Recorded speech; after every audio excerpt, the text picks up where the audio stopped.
Hello ladies and gentlemen, my name is Panzer and today we're taking a look at a game called Deathtrap. Now it's a fairly generic title actually, but what this is a combination of action RPG and tower defense. Now that doesn't sound like something that is particularly original. After all, there have been games that have done that before. Definitely. There was Anomaly that did a kind of RPG and RTS combined with tower defense. That's just one example of that sort of hybrid. But in this case, we're looking at something that tries to combine a lot of features from Diablo. In fact, you're going to see a lot of similarities between this and Diablo 3 and the standard sort of tower defense, which is quite an interesting combo, and it is quite fun to play. But there are some problems, and I will get onto that in a moment. Alright, so first things first, what you're looking at here is a very nice art style. I like how they've done it. Options menu, not much to really look at here actually. There are advanced video options, in fact, there are quite a lot of them, and there are also SLI optimization and stuff like that, so pretty good. It's not the best looking game. There is a lot of attention to detail, and I like the art style, but I will say that it does suffer from some problems, which I don't think the graphics really explain. And I'll tell you what I mean in a minute. So let's hit the play button. Now, there is multiplayer in this, and I will stress that this is apparently not an early access game. Yet, there appears to be a lot of stuff that doesn't appear to be finished. Now, there's cooperative multiplayer, but the versus one is locked out because of a level requirement. Good thing that it is explained down there. Alright, so we'll jump into the single player. Co-op mode, I believe, allows you to play with up to 4 players? I could be wrong about that. Anyway, let's go into the single player mode. Incidentally, the soundtrack that you can hear in the background is very well produced. I don't think there are that many tracks though, which is a little bit unfortunate, but it does sound very good. Alright, so this is the main hub. You have a lot of castles floating in the sky, very similar to what you might see in Mighty Quest, but this is of course a more serious, kind of gothic looking and slightly steampunky type setting. You can see a lot of steampunk elements in that industrial area over there, and then a lot of ethereal stuff over here. It's quite nice. Okay, so this is the character sheet. Looks familiar? Yeah, the layout is very similar to Diablo, so you've got this sort of grid-based inventory going on over here. Inventory management, incidentally, is not much of an issue, really. Not that I found in the time I played it. And all the stats here, in fact, a lot of the art looks a lot like Diablo, or even Path of Exile, because it functions in a very similar way. You do control a character, and you do play it like a top-down RPG. Alright, so the premise of the game is basically portals have opened and demons are flooding the world, and you are a character that's locked in the middle and attempting to stem the tide, and that is essentially it. There's not much to it, really. There is a bit of backstory with some very nice narration, though. Alright, so skills-wise, you've got a lot of skills to upgrade, and it's nicely explained what each thing does. Some are passive, some are actives, and you can also remap them if you so choose. You also do unlock new skills as you go along and level up. So I'm currently at level 7, I haven't unlocked the second tier just yet, but these are all the basic skills that you start off with this particular class. There are 3 classes to choose from, and I've gone with the melee class. I prefer to play as a kind of paladin type character, and in this case that seems to suit me just fine. Okay, the next thing are the traps, because of course this is a tower defense game, so you have 2 different types of traps. You have mystical and mechanical, and they are split into 2 different types again, with ground and towers. Now, ground traps are placed on the ground, and towers are placed off to the side. Now, as far as I can tell, enemies can't directly damage the towers, but they can disable them using certain attacks, and only certain types of enemies can do that. Incidentally, ground type traps, such as the acid geyser and the lava grill, are only activated by characters or enemies that are on the ground. So flying creatures skip past these entirely, and it's relying on the towers to actually go and attack them.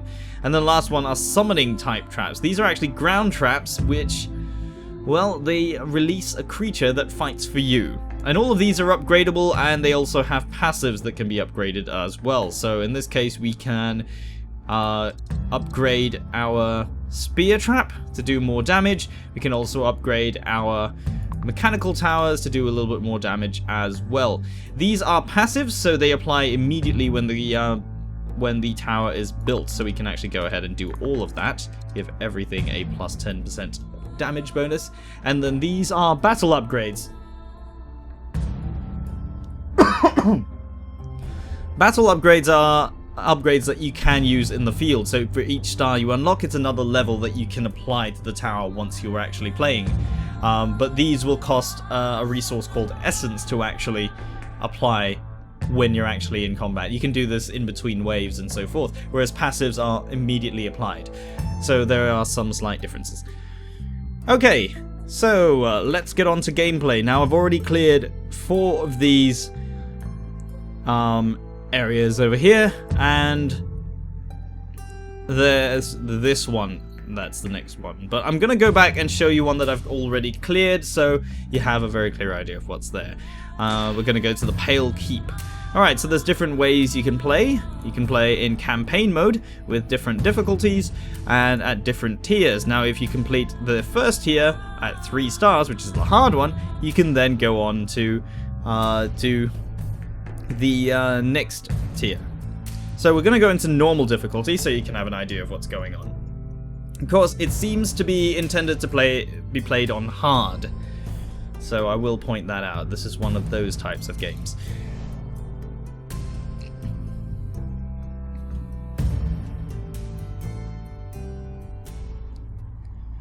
Alright, here we are.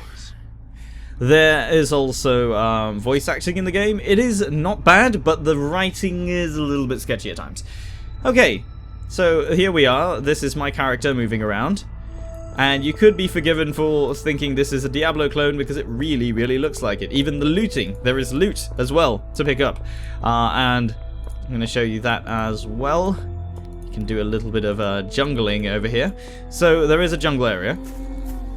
And there is a chest. Now, if we start battle right now, we can fight these ghosts and we can get that chest and pick up loot. Seems simple enough. Alright, so the traps are built in on these particular points. So this over here that I'm highlighting now is a ground trap. We can actually go ahead and put an acid geyser on that. And this will apply damage and vulnerability. So we're going to upgrade that with poison and a poison cloud. All of this using a certain amount of essence to do so, and we're going to increase the vulnerability that's applied to that. Now this red line down here is the path that the creatures will take, but there are more than one gate for them to come out of. So just doing one may not be enough. Alright, we're going to put a lava grill over there, which incidentally looks exactly like a cooking grill. I thought that was quite entertaining. Lightning pillars, put some of those down there, and then we're going to put a gun sentry. So here we have we have all of the different types of traps available. That's a mechanical ground trap, a mystical ground trap, a mystical tower, and a mechanical tower. In fact, we're going to put an ice field over there on that one, so we can do that. The only type that isn't available on this particular map is the summoning trap. That is the only one that's not available. Right now, we are out of essence, so what we're going to do is start the battle. And we're going to ignore these creatures, but they're going to follow us.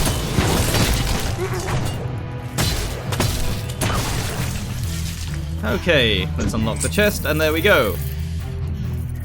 Yep, the loot comes out in a very, very familiar way. Okay, so the creatures are going to follow a particular path. You can see that on the top right on the map there. But they don't seem to be getting very far.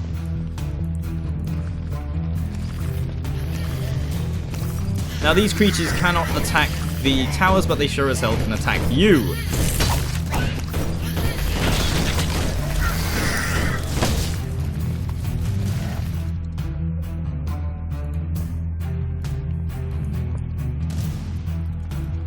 Alright, we're going to apply igniting on that and increase the damage.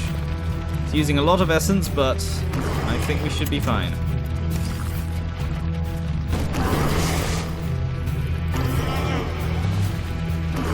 So what's actually happening here is that we have two different procs happening. They are having poison and vulnerability being applied by the acid geyser, followed by burning applied by the lava grill there, and then finally they'll be slowed down over here. And in fact, we can even go and put another tower just there and increase the range on it.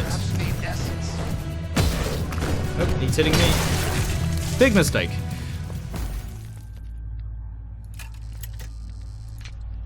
And there you have it. That is the first wave cleared. Traps are ready. It seems simple enough, honestly, and it isn't particularly difficult gameplay, honestly. Not to say it is a very simplistic game, but it seems to be very easy to pick up.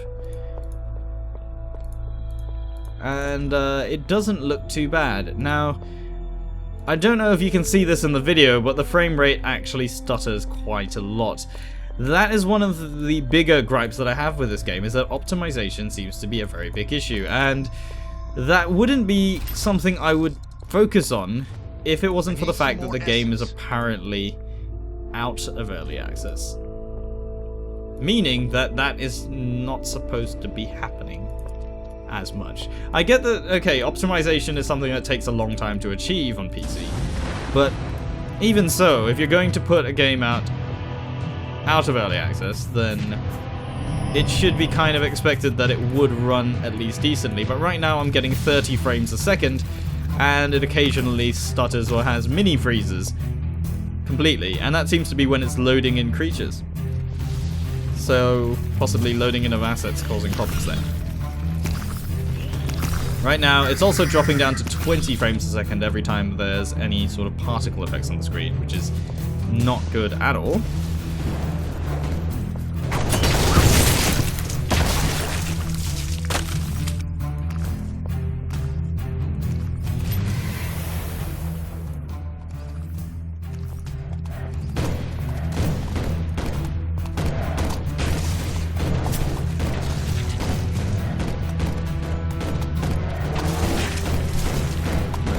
Finish off this wave.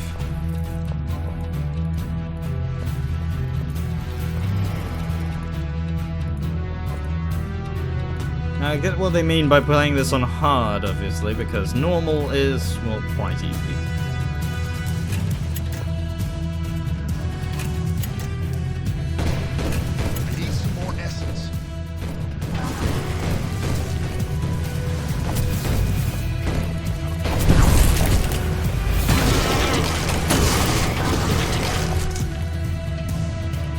Now, of course, every single round or level will end with a boss creature of some sort, and the only downside of that is I think the game reuses the assets for the boss creatures. So far, I haven't noticed any particular boss that is entirely unique. They seem to be based on a version of an existing kind of mob creature, so not exactly a positive point there. I would like to have seen, you know, unique creatures. After all, they are named and everything. They are supposed to be unique, but apparently not. No, but in the individual mobs, though, they do have a lot of variety. So that's at least a plus point there. Overall sound design is pretty good. Art style, I like it. There's a lot of gore, a lot of blood. There's a lot of things to like about this game, which is why it's very unfortunate that it came out the way it did. That should be enough.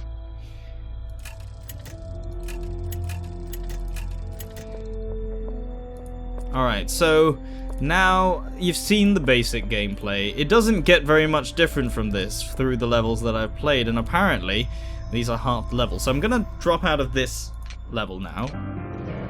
The gate has been breached. That's unlucky.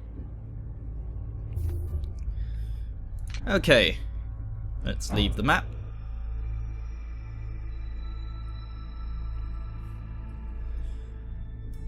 Alright, so now we're back here, and of course I'll just point out a couple more things. There's a store here that has different gear that you can buy. You can sell stuff that you found over here, back over there, or you can even salvage them. So for example, this belt, not particularly useful to me, I'll just salvage it. And same for this polearm. Salvage that and get some resources out of it. The thing is,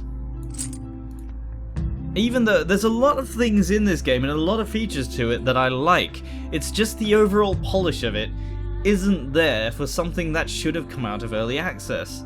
Like, there's so many things to like about it. There's a map editor built in, there's even access to Steam Workshop for custom maps, there's crafting, there's leveling, and a fairly detailed leveling system for both characters and traps, even though some of the upgrades are just basically pretty no-brainers actually to upgrade. Despite all of that, it's the polish that lets it down. For example, exit to menu button doesn't work. Some of the tutorial, which it has a lot of detail in it. It explains the game very well. Even has the option to disable tutorials in future whenever you create a new character. Also has some parts of the tutorial that are completely missing. I had one tutorial message come up which was a file name, which apparently that file was missing.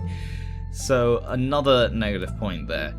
The options themselves, nothing much to really complain about. It's just that the polish of the game really isn't there.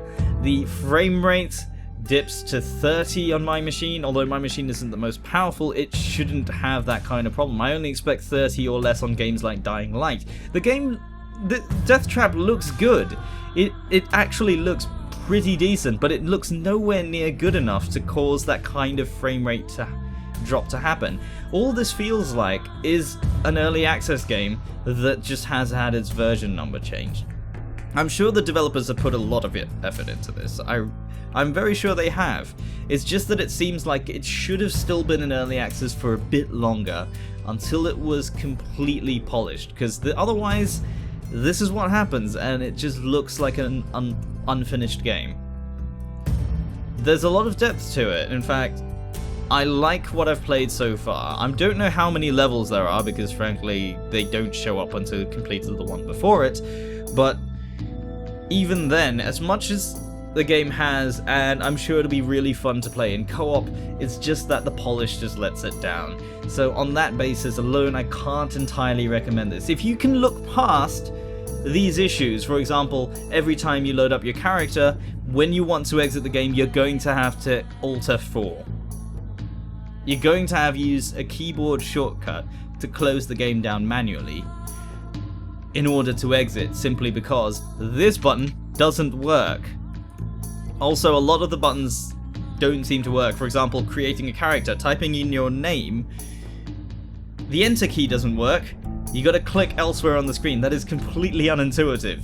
It took me a while to figure out what was going on when I did that. So it's just these little things that should have been tightened up before release, and then it would have been fine. But as it stands now, it's a game that is fully launched, version 1.0, in fact 1.01 as of February 5th, and still feels like an early access game. It feels like a good early access game, but still an early access game. And that's really all there is to it. Hopefully in the next few updates over the coming weeks, the game will be improved, and then I could say, yeah, it's a good game, go and give it a try. It's not even very expensive. But right now, in this version that I've played here, I'm gonna say, wait for it. Just wait for it to be ready, and then give it a try. So there you have it, folks. This has been Panzer taking a look at Deathtrap.